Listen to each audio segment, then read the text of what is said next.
విమర్శను రాజకీయంగా తీవ్రమైన వ్యతిరేకతను ఎదుర్కోవాల్సిన పరిస్థితి. ఎందుకంటే 12 ఏళ్ళు ప్రధానమంత్రి కూడా ఆయన చేయలేదు. రాహుల్ గాంధీ డిమాండ్ చేస్తున్నాడు. రాహుల్ గాంధీ తెలంగాణలో చేయించిందంటే రేపు దేశంలో ప్రధానమంత్రి 100% రాహుల్ గాంధీ గారు ఇది చేస్తారని ప్రజలకు ఒక్కసారి బలహీన వర్గాలకు నమ్మకం కలిగిందంటే రాహుల్ గాంధీ దేశానికి ప్రధానమంత్రి అవుతాడు. రాహుల్ గాంధీ ప్రధానమంత్రి అయితే మొట్టమొదట నష్టపోయేది నరేంద్ర మోడీ. నరేంద్ర మోడీ గారి పదవి పోతే బండి సంజయ్ది, కిషన్ రెడ్డి ఉద్యోగం ఆటోమేటిక్గా ఊడిపోద్ది. వాళ్ళ ఉద్యోగాల రక్షణ కోసం మన ప్రభుత్వం చేసిన ప్రక్రియను మొత్తాన్ని తప్పుబట్టి దీంట్లో కొంతమంది కొన్ని సంఘాలను, కొంతమంది వ్యక్తులను వాళ్ళకు ఉన్న పరిమితమైన జ్ఞానమో సమాచారం లేకపోవడం వల్లనో వాళ్ళు ఏదేదో మాట్లాడుతున్నారు. దీన్ని తిప్పికొట్టకపోతే, దీన్ని ప్రజలకు వివరించకపోతే, మీరు దీని ఓనర్షిప్ తీసుకోకపోతే, this is your property, this is not my property, this is your property, your property has to protect your self.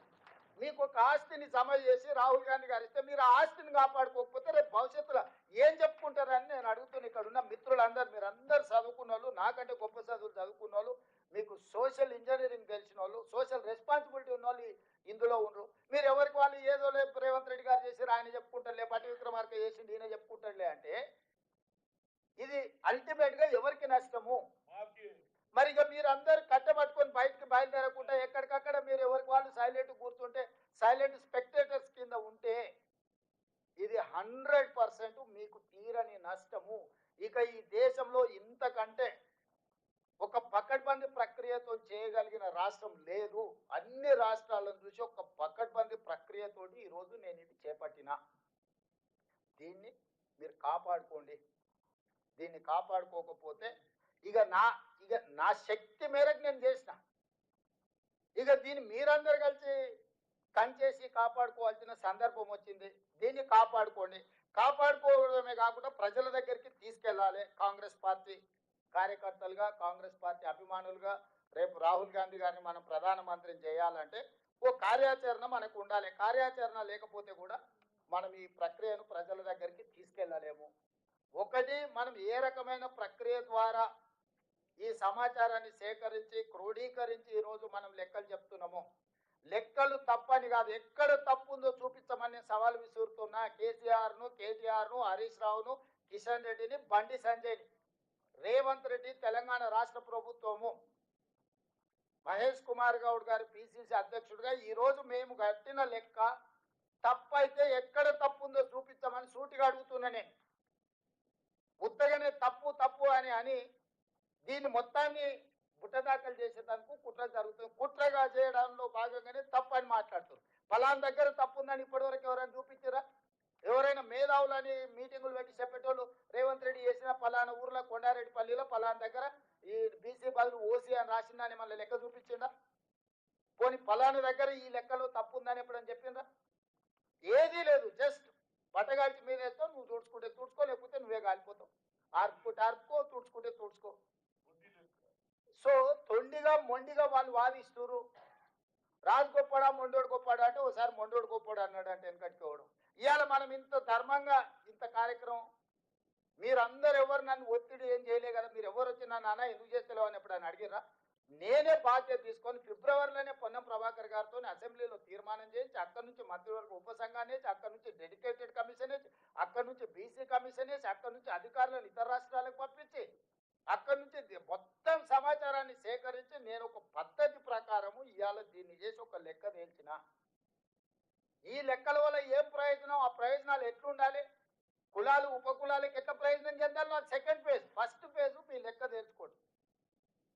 ఇవాళ నేను మీకు చెప్పేది ఒకటే, మీ లెక్క పక్కాగా మీ సంఖ్యలు ఉందనుకో, మీరు ఎవరు అడిగినా పుస్తకం తీసి ఇట్లా ముందు పెట్టి నా లెక్క ఎంత ఉన్నది, నా సంగతి ఏందో చెప్పు అని మీకు అడగడానికి మీ దగ్గర ఏమీ లేదు, పోల్చుకోవడానికి ఏమీ లేదు, సరి చేసుకోవడానికి ఏమీ లేదు.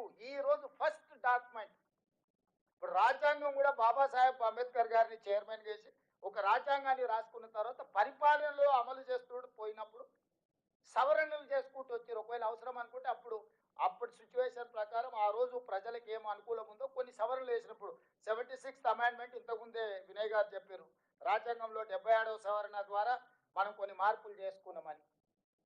ఈరోజు నేను అనేది కూడా ఈరోజు మనం ఇంత పకడ్బందీ నివేదిక తెచ్చినాం. రేపు దీన్ని ఎట్లా, దీని ద్వారా సంక్షేమం ఎట్లా అమలు చేయాలి, లేకపోతే అభివృద్ధి ఎట్లా అమలు చేయాలి, లేకపోతే సామాజికంగా ఎట్లా న్యాయం చేయాలి, ఆర్థికంగా ఎట్లా న్యాయం చేయాలి, విద్యలో ఎట్లా న్యాయం చేయాలి, ఉపాధిలో ఎట్లా న్యాయం చేయాలి, రాజకీయంగా ఎట్లా న్యాయం చేయాలి, వీటన్నిటికీ ఒక లెక్క దొరుకుతుంది.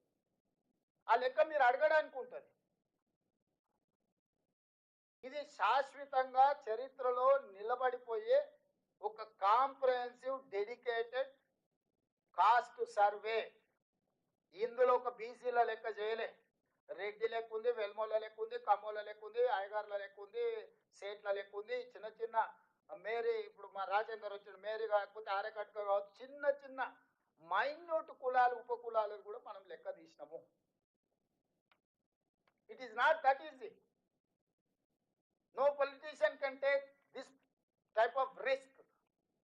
I have taken that because of my leader has committed something. I wanted to deliver that.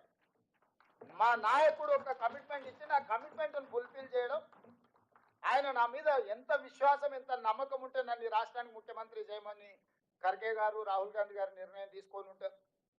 100% నా మీద విశ్వాసం నమ్మకం పెట్టినరు ఖర్గే గారు రాహుల్ గాంధీ గారు. అంటే ఈరోజు దాన్ని నిలబెట్టుకునే బాధ్యత నా మీద ఉన్నది. అందుకే ఈరోజు లాభ నష్టాలను బేరీజు వేయకుండా, రాజకీయ ఒత్తిళ్లను లెక్క చేయకుండా ఈరోజు ఈ లెక్కలన్నిటిని కూడా నేను పక్కగా తీసిన మిత్రులారా. ఇది క్యాజువల్గా జరగలే.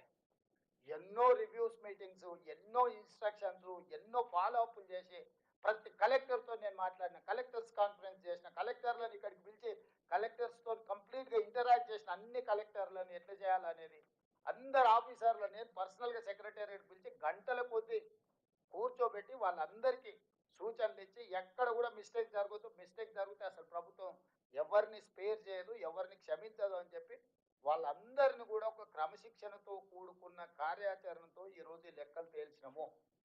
ఈ 16 నుంచి 28 వరకు కూడా రెండో విడత ఎవరైతే నమోదు చేయించుకోలేదో వాళ్ళ లెక్కలు వచ్చిన తర్వాత దీనికి చట్టబద్ధత కల్పించడానికి మనం పూర్తిగా నిర్ణయం తీసుకున్నాము. That is final document. ఎందుకంటే రేపు కోర్టు ఏమంటది, ఏదైనా పరిస్థితిలో నువ్వు ఫెయిర్ ఆపర్చునిటీ ఇవ్వలేదు, లేకపోతే నువ్వు ఒక ప్లాట్ఫామ్ ఇవ్వలేదు, నువ్వు హడావిడిగా ఏదో లెక్కలేసి క్లోజ్ చేసినావు, ఇట్లాంటి చిన్న చిన్న కోర్టులో ఏదైనా మన అందరికీ ఒక అవకాశం ఇవ్వలేదు నువ్వు అంటారని సెకండ్ ఫేజ్ కూడా మళ్ళీ పూర్తి స్థాయిలో పబ్లిసిటీ కల్పించి అన్ని రకాల ప్లాట్ఫామ్స్ వాడినాం.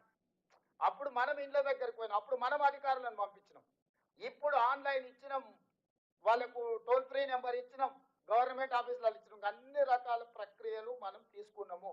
రేపు కోర్టుకు పోయి ఎవరైనా నాకు అవకాశం రాలేదు నమోదు చేయించుకోవడానికి, నాకు ఈ ప్రభుత్వం అవకాశం ఇవ్వలేదని చెప్పనిక లేదు. అందుకే ఈ సెకండ్ ఫేజ్ రీఓపెన్ చేసిన. వాళ్ళంటారు ఇది తప్పు లెక్క కాబట్టి అందుకే సెకండ్ ఫేజ్. అరే పిచ్చోడా, చేసిన లెక్క 100% కరెక్ట్.